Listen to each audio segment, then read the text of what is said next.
नमस्कार मित्रांनो, आजच्या ब्लॉगमध्ये आपले स्वागत आहे.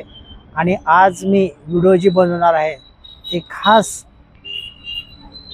व्हिडिओ असा आहे की एक आयुर्वेदिक औषध आहे. आयुर्वेदिक औषध म्हणजे समजा आपल्याला पोळलेलं असेल किंवा आपल्याला भाजलेलं असेल. समजा आपण आता चुलीवर काय करायला गेलो तर आपल्याला भाजतंय किंवा गॅसवर काय करायला गेलो तर आपल्याला भाजतंय. कुठलीही वस्तू गरम असेल तर ती भाजलेलं असेल तर आपल्याला जखम होते आणि ती जखम शक्यतो लवकर नीट होत नाही. ती जखम नीट होत नाही तर त्यासाठी आपल्याला घरगुती औषधं बनवायचं आहे. मित्रांनो, मी काय असं कोणाचं बघून किंवा कोणाचं ऐकून हे तुम्हाला सांगत नाही. मी स्वतः श्रावण महिन्यामध्ये गाडीहून पडलेलो होतो आणि गाडीहून जात असताना माझी गाडी स्लिप झाली. स्लिप झाल्यानंतर माझा पाय हा गाडीच्या सायलेन्सरवर पडला आणि मला गाडीचं सायलेन्सर पोळलं म्हणजे भाजलं. आणि विशेष म्हणजे एकदा सोडून एकाच जागेवर दोनदा मला भाजलं. मी भरपूर प्रमाणात दवाखाना केला, मलम लावले, काय काय म्हणजे बाहेरचे औषधोपचार लावले. परंतु ती माझी भाजलेली जी जखम होती ती लवकर बरी झालेली नाही. साधारण 2 महिने झालं मी परेशानीमध्ये होतो आणि भरपूर मला त्रास झाला. मग त्याच्यानंतर माझे काही वडीलधारी मंडळी होती ती मला म्हणले की बाबा तुम्ही एक काम करा, खेकड्याचं तेल बनवा आणि खेकड्याचं तेल बनवून त्याला साधा दिवसातनं 2 ते 3 वेळेस त्या जखमेवर लावा, त्याच्यानंतर तुम्ही फरक बघा म्हणले. तर मग त्याच्यानंतर मी काय केलं की बा ठीक आहे चला म्हणलं. मी तर पूर्णपणे असं म्हणजे शाकाहारी असल्यामुळं मी खेकड्याला वगैरे हात लावत नाही आणि खेकड्याला हात लावत नसल्यामुळं आता ते औषध बनवायचं कसं असा माझ्यापुढे प्रश्न पडला. पण तरी पण म्हणलं चला, आपल्याला जखम झाली आहे तर ती जखम दुरुस्त करण्यासाठी आपल्याला काहीतरी सहन करावं लागणार आहे. त्याच्याकरिता आता रानात जाऊन किंवा वाड्याला नदीला जाऊन खेकडे पकडणं मला तर शक्य नव्हतं. मग त्याकरिता मी तुळजापूरला गेलो आणि तुळजापूरला गेल्यानंतर मच्छी मार्केट आहे. मच्छी मार्केटमध्ये मी तिथनं 100 रुपयाचे खेकडे विकत आणले. 100 रुपयाचे खेकडे विकत आणले आणि आपलं जे डोक्याला लावायचं खोबऱ्याचं तेल असतं ते खोबऱ्याचं तेल घेतलं आणि त्याच्यानंतर घरी आणून त्या खेकड्याला मी एका छोट्याशा भांड्यामध्ये त्याला पूर्ण तळून घेतलं खेकड्याला. आणि त्याचा जो काय खेकड्यापासून रस निघाला, तेल निघालं, ते तेल मी दिवसातनं 2 ते 3 वेळेस लावत गेलो. साधारणतः असं मी 3 दिवस लावलो. 3 दिवस लावल्यानंतर लगेच माझ्या जखमेला खिपली बसली. लगेच मित्रांनो माझ्या जखमेला खिपली बसली. परंतु मी तेवढ्यावरच न थांबता साधारण एक महिना झाला मी त्या जखमेवर ते तेल लावत आहे 2 टाइम. मग आत्ता कुठं 100% माझी जखम जी आहे ती नीट झालेली आहे. तर मित्रांनो, मी व्हिडिओ ह्यासाठी बनवला आहे की मला जो त्रास झाला ते दुसऱ्या कुणाला होऊ नये आणि त्यांनी पण या पोळलेल्या भाजलेल्या जखमेपासून त्यांचंही व्यवस्थित व्हावं याकरिता मी व्हिडिओ बनवत आहे. आणि तुम्ही पूर्ण व्हिडिओ बघा आणि त्याच्यानंतर तुम्ही पण असं बनवून त्याचा वापर करा.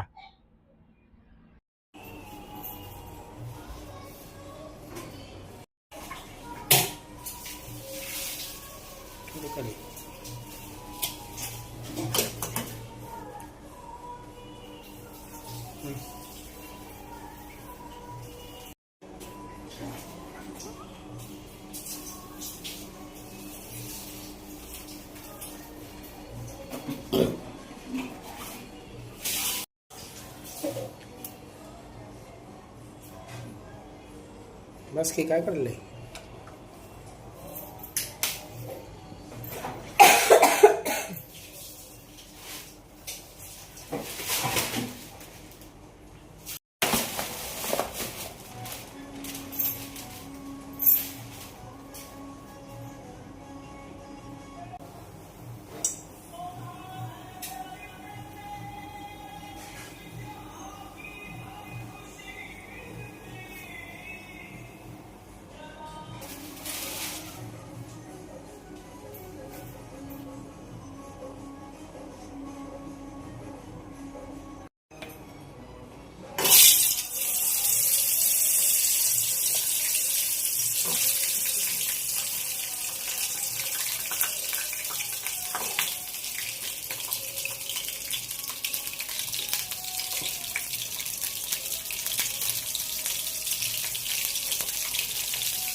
एक छोटीशी कढई घ्यायची आहे.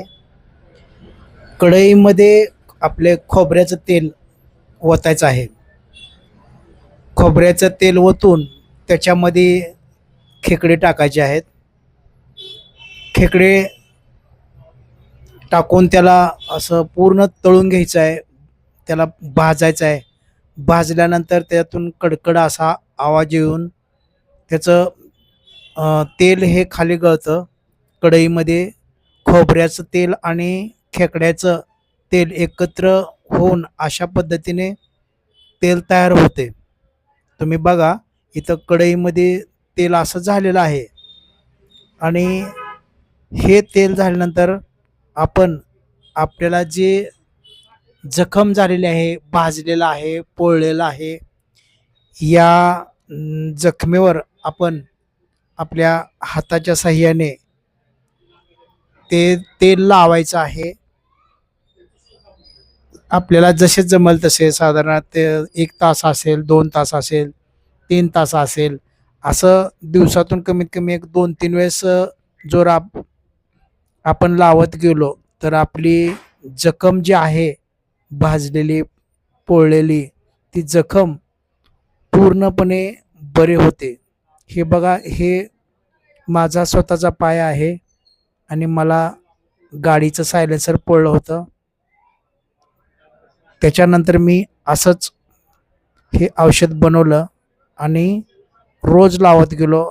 आता ही जखम माझी पूर्णपणे बरी झालेली आहे. आणि जखम दुखू नये म्हणून आपण दवाखान्यामधून गोळ्या पण घ्यायच्या आहेत, जे की तुम्हाला डॉक्टर ज्या पद्धतीने सांगतील अशा पद्धतीने गोळ्या पण घ्यायच्या आहेत आणि हे रोज तेल लावायचे आहे.